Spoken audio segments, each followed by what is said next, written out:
Special drop in from the Kenobi podcast. Listen, a long time ago, a wise person told me this.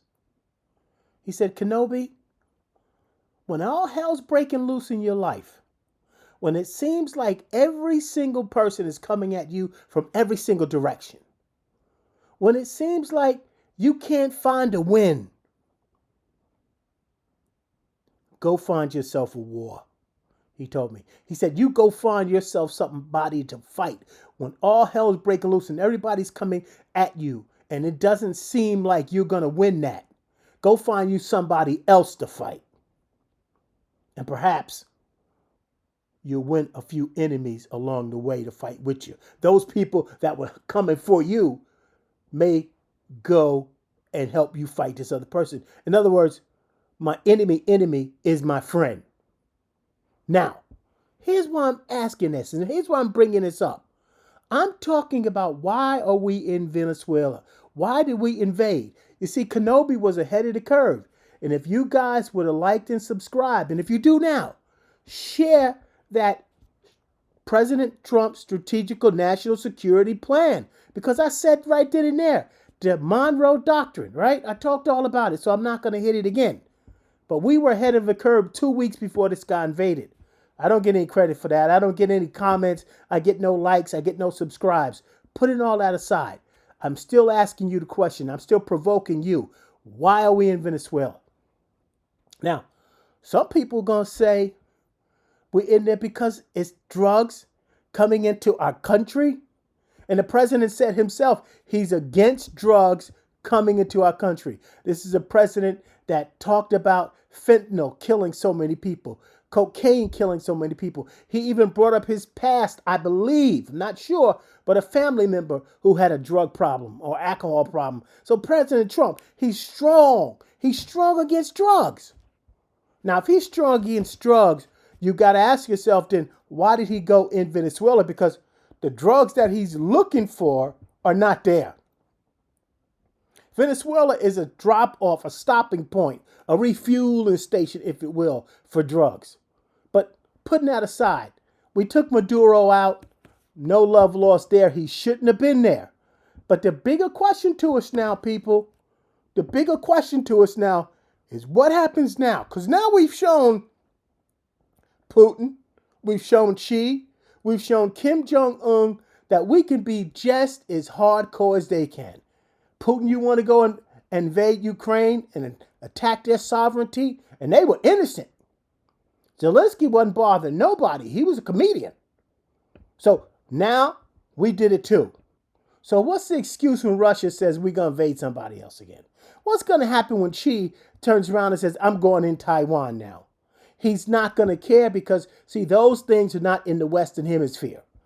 The Monroe Doctrine, the Trump corollary to the Monroe Doctrine. Now, I want to talk about drugs a little bit because I know you people are saying, and some people listened to him and talked about drugs and said, you know what? Our president is strong on drugs. Here's a news article I just picked up from NPR, okay? NPR, and it says, Trump pardons, okay? Here it is right here, okay? So I'm giving you facts, okay? It said, Trump pardoned drug kingpins even as he escalates drug war rhetoric. He's against the drugs. He's talking about against the drugs. And this here goes to say President Trump has long called for escalating the U.S. drug war against Mexicans and wants tougher penalties for dealers selling fentanyl and other street drugs in American communities. I am ready for the death penalty. If you deal drugs, Trump said, this is a quote, if you deal drugs, Trump said during a meeting with state governors in February, where he said dealers are too often treated with a slap on the wrist.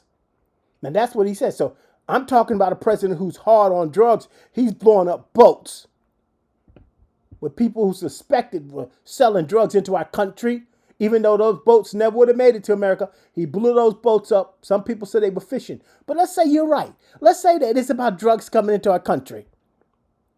But here's the problem I have with it.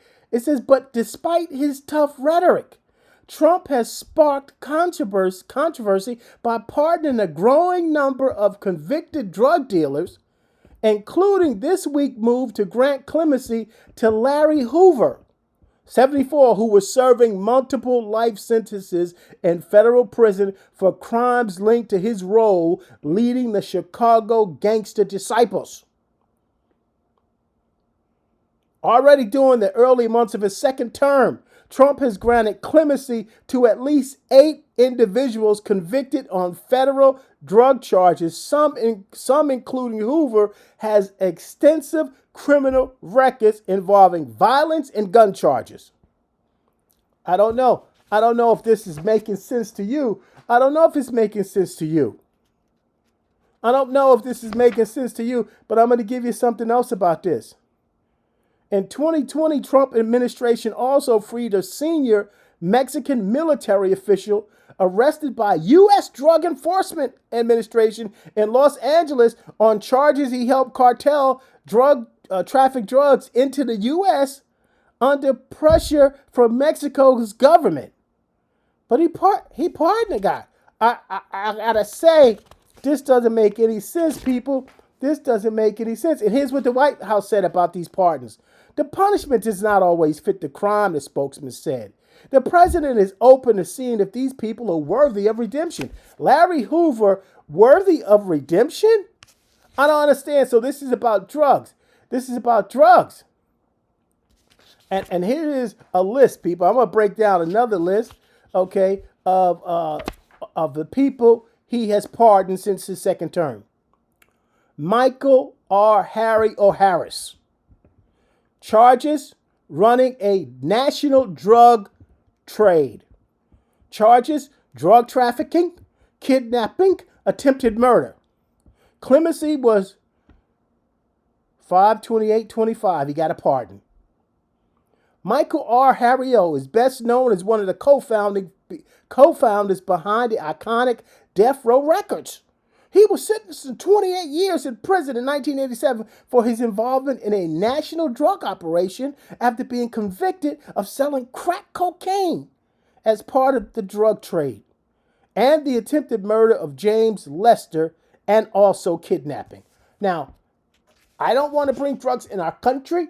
I don't want people in our country. Ross W. Albright, role, creator of the darknet marketplace Silk Road. Charges, distributing narcotics by means of the internet, engaging in a continual criminal enterprise, conspiring to commit computer hacking, money laundering, and trafficking false identity documents. Pardon date was 1/21/25. Ross William Albright was behind the infamous online black market 6 Road, the first modern darknet market that allowed users to buy or sell anonymously online via the internet. Due to the nature of the marketplace, which supported Bitcoin and other cryptocurrencies, many of the products listed on Silk Road were legal and most prominently included drugs. Albright, who operated under the pseudonym Dread Pirate Roberts, was arrested in 2013 and convicted of running a criminal enterprise, money laundering, and trafficking fraudulent identity documents, among other charges. He was sentenced to double life imprisonment without the possibility of parole, but was released from prison early this year, and he received a pardon from Trump. I don't want drugs in our country. I'll blow a boat up in a minute. I don't care if you got fishing poles going in the water or not. I'm going to blow you up. I'm going to invade this country. I'm taking Maduro out because they're bringing drugs in my country. Larry Hoover. We already talked about Larry. We already talked about what Larry was doing. How about this guy? Honduran President Juan Orlando Hernandez.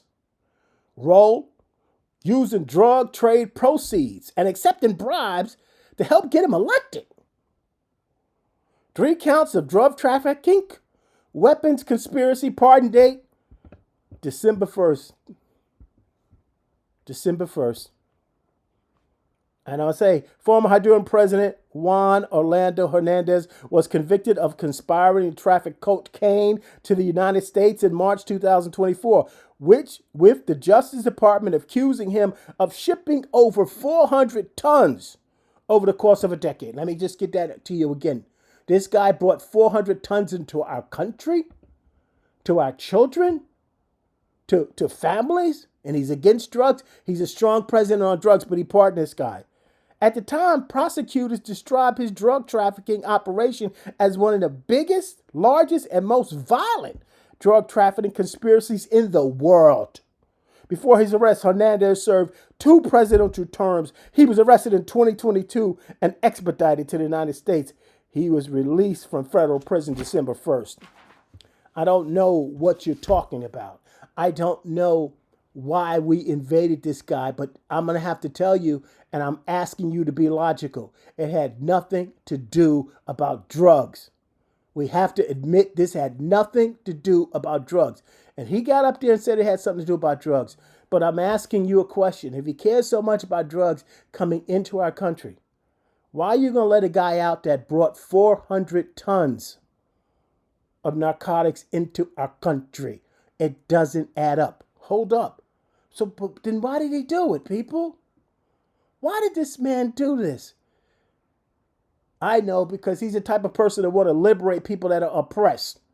This country was, those Venezuelans were oppressed by Maduro. They didn't want Maduro in. And so the United States, being the kind of country that we are, we're a democratic country, and we have our democratic influence all over the world. When we see countries that being oppressed, we jump in and we join the fight, because that's America, right? But that's not make America great again. If you remember his policy, he said, America's tired of all these wars. America's tired of getting involved in all this stuff, and I'm pulling my people home. This is not MAGA. MAGA does not want wars. MAGA does not want all these invasions. This is something that Sleepy Joe might have done, Obama might have done, Clinton might have done, Bush might have done, but not MAGA, okay? This has nothing to do with making America great again. So why was it done? My opinion. Self-enrichment, of all things. Everything that moves this man is about self-enrichment. Self-enrichment of what? Oil. He said we're going to run the country. So we're getting involved in running somebody else's country. So this is long-term, people. But here's my point. Why is that self-enrichment? I bet you how many oil companies that are going to go in there and take this oil out now, take their natural resources, are going to somehow be kicking something back somewhere. No, he's not the kind of guy that would enrich himself. So if he's not doing it to enrich himself, why is he doing it? I think it's like that wise man told me a long time ago. You go find yourself a war. When all hell's breaking loose in your life and everybody's coming at you and you can't catch a deep breath, you can't sleep at night and everybody's out to get you, you can't find a friend anywhere, you go find yourself a war. And that's what he did. He found himself a war. Why? Bad economy, bad employment rate, bad polls, Epstein files, bad housing market. Bad prices, consumer price index, all this stuff, inflation, all this stuff. And then on top of that, you're being constantly hammered for the Epstein files every single day. Even though you send out a picture of Bill and drag, it didn't slow it down. People are still saying, where's the files? Where's the files? Can't get it off. Everybody keep asking about the files. My polls are not great. The midterm elections, whoever wants to vote against a wartime president. The problem with that is, Mr. President, you're not up for voting in 2026. This is midterms. Your people are going to pay the price for what you're doing. And we're going to see in the days to come how many Americans are really into this. No matter what Fox News telling you, if people say they are MAGA, this is the opposite of what MAGA represented, what he gave to MAGA, what he presented as being MAGA. No, this is a distraction. And just look at what I'm saying, in my opinion. For someone to be that maniacal, someone to be that cold-hearted, that you're actually using lives and bombing and hurting and killing, all for the cause of diverting attention and pivoting somebody political off of the subject. That's got to be one evil person, people. Now, I know nobody want to hear that, right? then you give me a reason. I challenge you to give me a reason, honesty, why we did what he did. Do you buy what he did? Why is he pardoning all of these drug criminals? 400 tons in our country, and you let this guy off? Why? Like, subscribe, and share. No, he found himself something else to do, but it's not going to stop. People are not going to let him off the hook. He's going to have to release those Epstein files. The midterms, this is not going to help the midterms. Because first of all, he violated the War Powers Act. Second of all, this is the Monroe Doctrine. No matter what you want to say about it, I called it, Kenobi called it. Nobody wants to listen to Kenobi. Nobody wants to listen to me. But if you did, you would have saw it coming because we did. The bottom line is, this guy did this on purpose. And if he'll do something like this on purpose, what else will he do? What is he really, how low is he willing to go? One day you're going to press a nuclear bomb on somebody? Who knows what else he's willing to do? And how does this help America throughout the world? Does this make people fear America? Is Putin going to respect him anymore? Hey, he's going to, nice job. I would have did the same thing. No. No, people are not really respecting America right now, people. And it's not because of Biden. And let me ask you the last question. I'm going to leave you with this. You start a new job.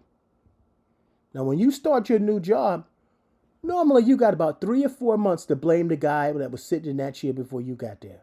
You can say he messed up the files. You can say you can't find a trail. You can say you can't understand his paperwork. He inputted this wrong. They did this wrong. But at some point, your boss is going to say it's on you. You own this job. President Trump owns this. Can't blame Joe. Can't blame Obama. Can't blame anybody else. All the stuff that's happening in our country is on him. Now, whether you want to accept that or not, provide me with a reason why he's doing what he's doing. Please like, subscribe, and share.